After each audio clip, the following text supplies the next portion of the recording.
여러분, 안녕하세요. 경제와 돈의 본질을 파헤치는 당신의 금융 멘토, 핀플루언서 인사드립니다. 혹시 이런 생각해 본 적 없으세요? 왜 우리 부모님 세대도, 우리도 어쩌면 우리 자식 세대까지 평생 빚 갚는 얘기만 할까? 개인뿐만이 아닙니다. 지금 이 지구상의 모든 국가는 빚더미에 앉아 있습니다. 미국은 38조 달러, 우리 돈으로 약 5경 원이 넘는 빚을 졌고, 옆 나라 일본은 9조 달러, 전 세계를 합치면 무려 315조 달러의 빚이 있습니다. 이건 전 세계 경제 규모의 3배가 넘는 상상조차 힘든 액수죠. 그런데 여기서 소름 돋는 역설이 하나 있습니다. 모두가 돈을 빚지고 있다면 도대체 그 돈은 누구에게 갚아야 하는 걸까요? 채권자가 누구냐는 거죠. 정답은 여러분이 생각하는 것과 다릅니다. 이 채권의 사슬을 끝까지 따라가 보면 충격적인 사실과 마주하게 됩니다. 세상은 특정 누군가에게 빚을 진 게 아닙니다. 세상은 자기 자신에게 빚을 지고 있는 겁니다. 오늘 이 시스템의 비밀을 파헤쳐 볼 텐데, 이 거대한 머니 게임의 규칙을 제대로 이해하고 경제적 지혜를 얻고 싶으시다면 지금 바로 구독과 좋아요 버튼 잊지 마세요. 여러분의 통장에 내리는 축복의 시작이 될 겁니다. 이 모든 건 음모론이 아닙니다. 지난 300년에 걸쳐 4명의 금융 설계자들이 의도적으로 만든 시스템입니다. 절대로 갚을 수 없는 빚, 정부가 영원히 돈을 빌려야만 하는 구조, 이자가 끊임없이 위로만 흘러가는 흐름, 그리고 이 덫을 설계한 자들이 모든 위기와 구제금융 속에서 돈을 버는 시스템. 이건 모두 문서로 기록된 역사입니다. 회의는 실제로 열렸고 계약서는 존재하며 그 메커니즘은 공개되어 있습니다.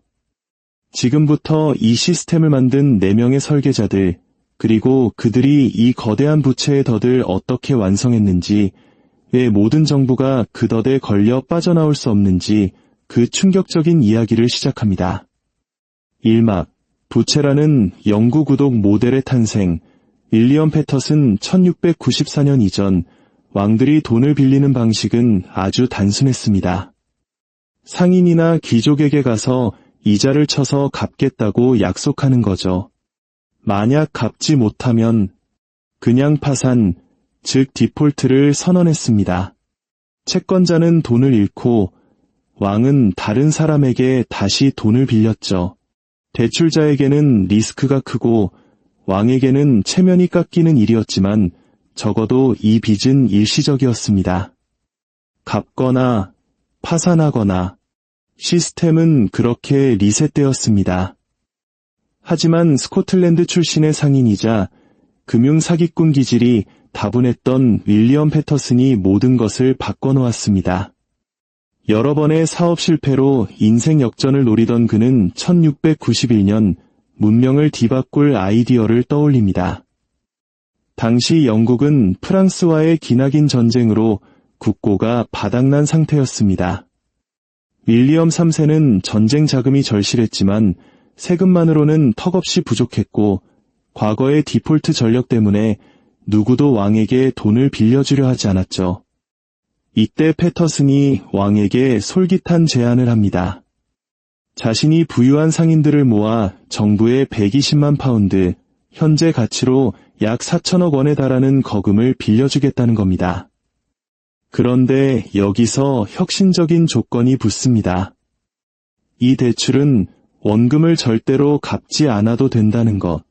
대신 정부는 연 8%의 이자를 영원히 지급해야 했습니다. 그리고 이 계약을 관리하기 위해 잉글랜드 은행이라는 새로운 기관을 설립하자고 제안하죠. 이 메커니즘은 혁명적이었습니다. 상인들은 자신들의 금을 잉글랜드 은행에 맡기고 은행은 이 금을 정부에 빌려줍니다. 정부는 매년 세금을 걷어 이자를 은행에 지급하고 은행은 그 이자를 상인들에게 배당처럼 나눠주는 구조였죠. 핵심은 정부가 원금을 상환할 의무가 없다는 것, 즉 영구 부채의 탄생이었습니다. 상인들이 왜 이걸 받아들였을까요? 이자 지급이 의회, 즉 국가의 세금 징수 권한에 의해 보장되었기 때문입니다. 영국이 망하지 않고 국민에게 세금을 거둘 수 있는 한 이자는 마르지 않는 샘물처럼 계속 흘러나올 테니까요. 게다가 그들이 금 대신 받은 은행권은 시장에서 거래될 수 있었습니다. 이자를 낳는 돈이었으니 그냥 돈보다 더 좋은 자산이었죠. 1694년 의회는 패터슨의 계획을 승인했고 잉글랜드 은행이 설립됩니다. 정부는 전쟁 자금을 얻었고 역사상 처음으로 국가부채는 해결해야 할 문제가 아니라 시스템의 기능 그 자체가 되었습니다. 마치 우리가 넷플릭스를 구독하고 매달 요금을 내지만 그 콘텐츠를 영원히 소유할 수 없는 것과 같은 국가부채 구독 모델이 탄생한 겁니다. 패터슨의 진짜 천재성은 여기서 그치지 않습니다. 잉글랜드 은행은 정부 부채를 담보로 동액의 지폐를 발행할 권리를 얻었습니다. 빚에서 돈이 창조된 겁니다. 정부의 차용 증서가 화폐가 된 것이죠. 정부가 빚을 많이 낼수록 더 많은 돈을 찍어낼 수 있는 시스템. 이것이 바로 오늘날까지 이어지는 모든 중앙은행 시스템의 원형입니다. 당신이 은행가라면 천재적인 발상이지만 납세자라면 재앙의 시작이죠. 당신은 영원히 사라지지 않을 빚에 대한 이자를 평생 내야 하니까요. 이막 빚을 거미줄로 엮어 탈출을 불가능하게 만들다. 네이선 로스차일드 1800년대 초 유럽 정부들은 전쟁, 인프라 건설 등을 위해 빚을 내는 것을 당연하게 여겼습니다. 하지만 아직 체계적인 시장이 없었죠. 대출은 건별로 협상되었고 이자율은 제각각이었으며 오직 극소수의 부자들만 참여할 수 있었습니다. 네이선 로스차일드가 이 판을 바꿨습니다. 그는 국채를 산업화했습니다. 독일 프랑크푸르트의 환전상으로 시작한 로스차일드 가문은 1800년대에 5형제가 런던, 파리, 프랑크푸르트, 비엔나, 나폴리 등 유럽 5대 도시의 은행을 설립하며 전례 없는 금융 네트워크를 구축했습니다. 국경을 넘어 돈을 가장 빠르게 움직일 수 있는 능력을 갖게 된 것이죠. 런던의 네이선 로스차일드는 전략의 천재였습니다. 나폴레옹 전쟁 당시 그는 영국 정부에 자금을 조달했지만 그 방식이 달랐습니다. 정부에 직접 돈을 빌려주는 대신 정부 채권을 할인된 가격에 대량으로 사들인 후 투자자들에게 웃돈을 붙여 되팔았습니다. 즉, 국채의 2차 시장을 창조한 겁니다. 정부는 급한 돈을 빨리 얻고 로스차일드는 중간 마진을 챙기고 투자자들은 거래 가능한 자산을 얻는 인인인 구조처럼 보였죠. 하지만 이야기는 더 어두워집니다. 1815년 워털루 전투에서 네이선은 런던의 그 누구보다 먼저 나폴레옹의 패배 소식을 접했습니다. 그의 정보망은 공식 채널보다 빨랐죠.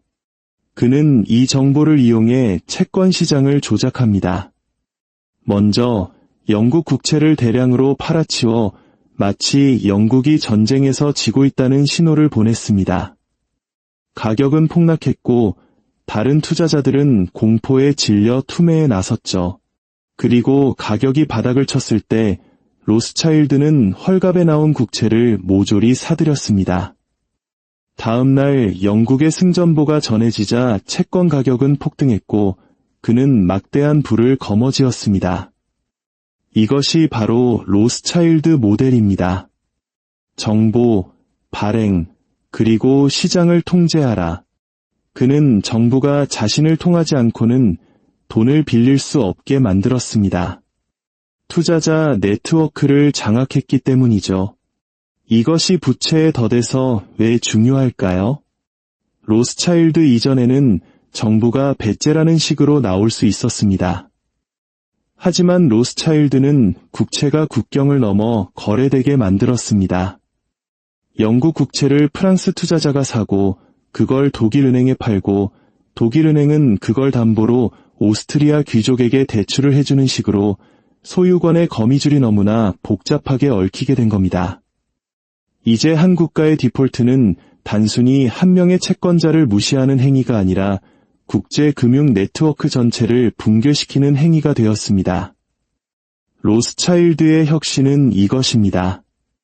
빚을 너무나 상호 연결시켜서 디폴트 자체를 불가능하게 만드는 것.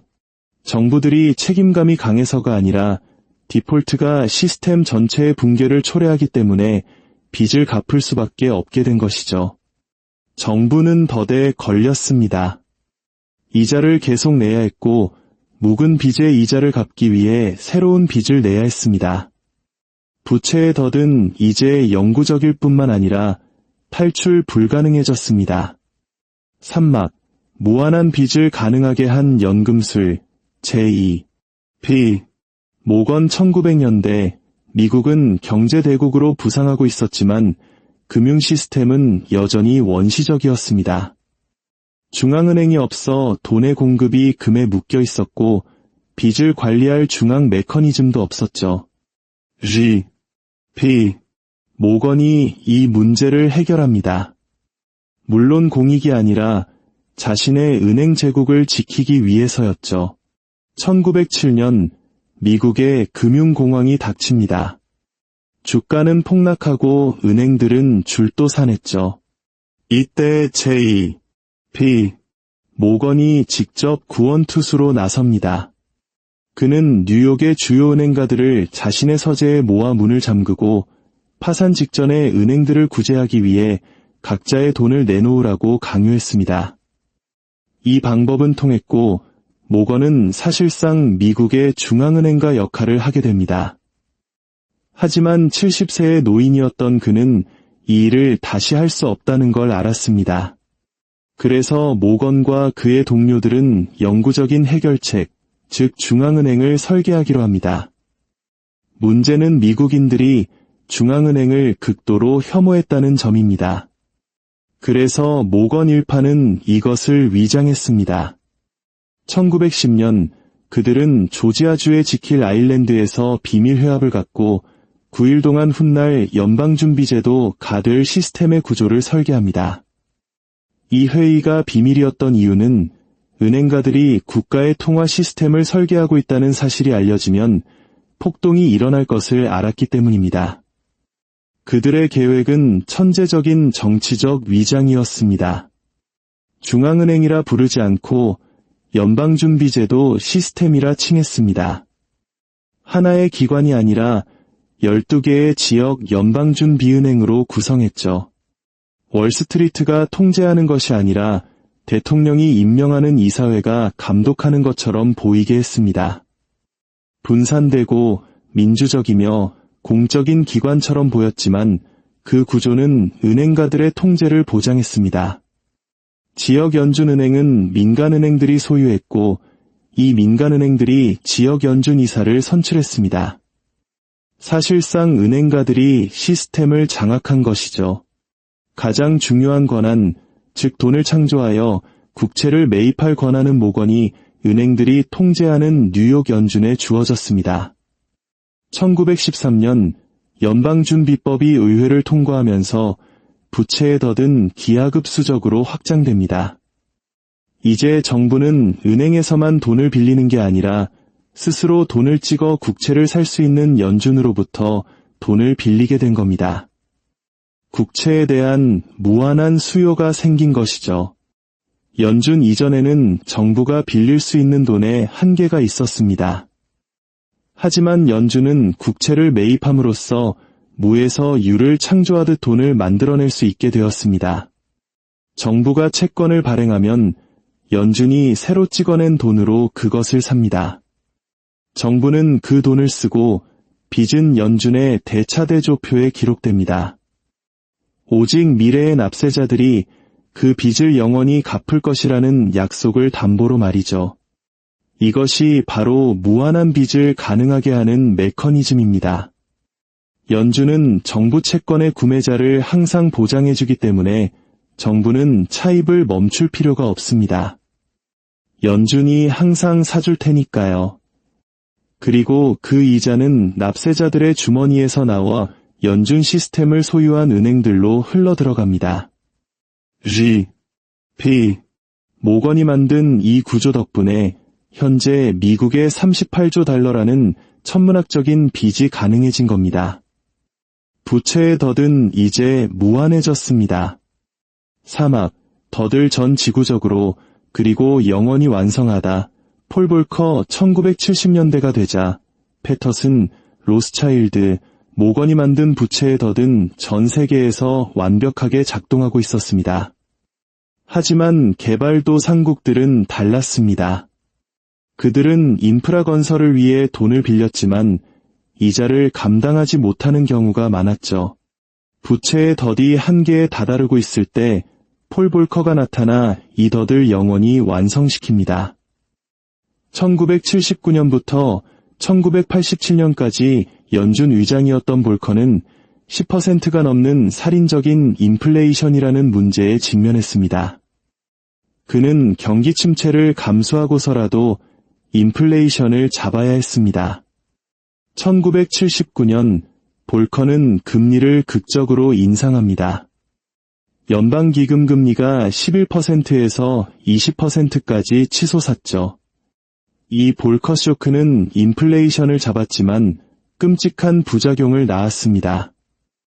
1970년대 저금리 시기에 수십억 달러를 빌렸던 개발도상국들이 파산 위기에 처한 겁니다. 멕시코, 브라질, 아르헨티나 등은 이자율이 3배로 뛰자 원금은커녕 이자조차 갚을 수 없게 되었습니다. 1982년 멕시코가 디폴트를 선언합니다. 이것은 세계 금융 붕괴를 촉발할 수 있었습니다. 돈을 빌려준 미국 은행들이 연쇄적으로 파산할 위기였죠. 볼커는 시장의 논리대로 은행들이 손실을 입게 내버려둘 수도 있었습니다. 하지만 그는 그렇게 하지 않았습니다. 대신 국제통화기금을 통한 구제금융을 조직합니다. IMF가 멕시코와 다른 나라들에게 미국 은행의 이자를 낼 수 있을 만큼의 돈을 빌려주는 것이었죠. 이 대출에는 잔인한 조건이 붙었습니다. 해당 국가들은 정부 지출을 삭감하고 국영 자산을 민영화하며 외국인 투자의 시장을 개방해야 했습니다. 사실상 이자를 계속 낼 돈을 빌리는 대가로 자국의 경제 주권을 포기해야만 했던 겁니다. 핵심은 IMF의 구제금융이 빚을 줄여준 게 아니라는 점입니다. 단지 빚을 연장하고 관리 가능하게 만들었을 뿐 오히려 빚은 영구적이 되었습니다. 이것이 바로 볼커의 혁신입니다. 빚을 갚을 수 없게 되면 탕감해주지 말고 구조 조정하라. 이자 흐름을 유지할 만큼만 빌려주고 그 대가로 정치적, 경제적 양보를 받아내라. 부채의 덫은 이제 통제의 도구가 되었습니다. 이 패턴은 지난 40년간 반복되었습니다. 2010년 그리스, 2001년 아르헨티나, 2022년 스리랑카까지 매번 같은 구조입니다.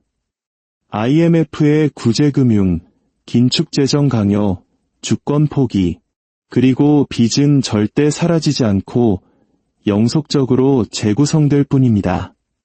부채의 덫은 이제 전 지구적이며 탈출이 불가능한 시스템으로 완성되었습니다. 최종장, 당신은 이 게임에서 빠져나갈 수 없다. 자, 이 4명의 설계자들이 어떻게 이 무한하고 탈출 불가능한 시스템을 만들었는지 정리해봅시다. 패터슨의 모델에서 시작합니다. 정부는 영원히 이자만 내고 원금은 갚지 않습니다. 여기에 로스차일드의 혁신을 더합니다. 빚을 전 세계적으로 거래 가능하게 얽어놓아 디폴트가 곧 시스템 붕괴가 되게 만듭니다. 그 위에 모건이 메커니즘을 얹습니다. 중앙은행이 돈을 찍어 국채를 사주어 정부가 무한정 빚을 낼 수 있게 합니다.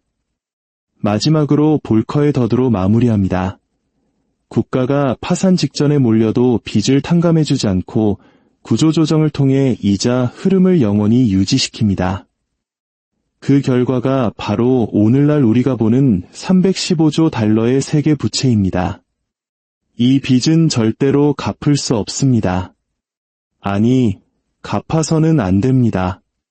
만약 미국이 38조 달러의 빚을 다 갚는다면 달러는 정부가 빚을 낼 때 창조되므로 시중에 돈이 사라져 버릴 겁니다. 끔찍한 디플레이션과 경제 붕괴가 뒤따르겠죠. 그래서 정부는 계속 빚을 내고 빚을 돌려막고 이자를 낼 수밖에 없습니다. 결국 누가 이익을 볼까요? 바로 그 채권을 보유한 기관들입니다. 블랙록, 뱅가드 같은 거대 자산운용사들은 국민들의 연금, 퇴직금, 보험료로 국채를 사들여 이자를 챙깁니다. 이자는 납세자의 세금에서 나옵니다. 즉, 평범한 노동자들의 주머니에서 나온 돈이 자본가와 금융기관으로 흘러들어가는 역사상 가장 거대한 부의 이전이 매 순간 일어나고 있는 겁니다.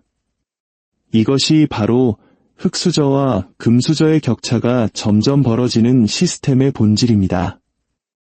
이 4명의 설계자들은 서로 공모하지 않았습니다. 다른 시대에 살았죠. 하지만 그들은 각자 자신의 시대에서 은행가에게 가장 이익이 되는 방식으로 문제를 해결했고 그 해결책들이 겹겹이 쌓여 지금의 시스템을 만들었습니다. 1694년 패터슨이 빚을 영구적으로, 1815년 로스차일드가 빚을 전 지구적으로, 1913년 모건이 빚을 무한하게, 그리고 1982년 볼커가 빚을 탈출 불가능하게 만들었습니다. 38조 달러의 빚은 그들에게 위기가 아닙니다. 그것은 비즈니스 모델입니다. 모든 빚은 누군가의 대차대조표에 있는 자산이고 그 자산은 이자를 낳습니다. 이 시스템은 신뢰만 유지된다면, 즉 정부가 원금은 못 갚아도 이자는 낼 것이라고 모두가 믿는 한 영원히 작동합니다. 부채의 덫은 완성되었습니다. 이 거대한 금융 시스템 전체를 무너뜨리지 않고는 탈출이 불가능합니다. 4명의 건축가, 300년의 시간, 그리고 하나의 시스템. 우리 모두는 그 안에 갇혀 있습니다. 이건 빚이라는 문제가 아닙니다. 빚은 바로 이 시스템의 토대 그 자체입니다. 그리고 이자는 우리가 그들의 세상에 살기 위해 내는 월세인 셈이죠.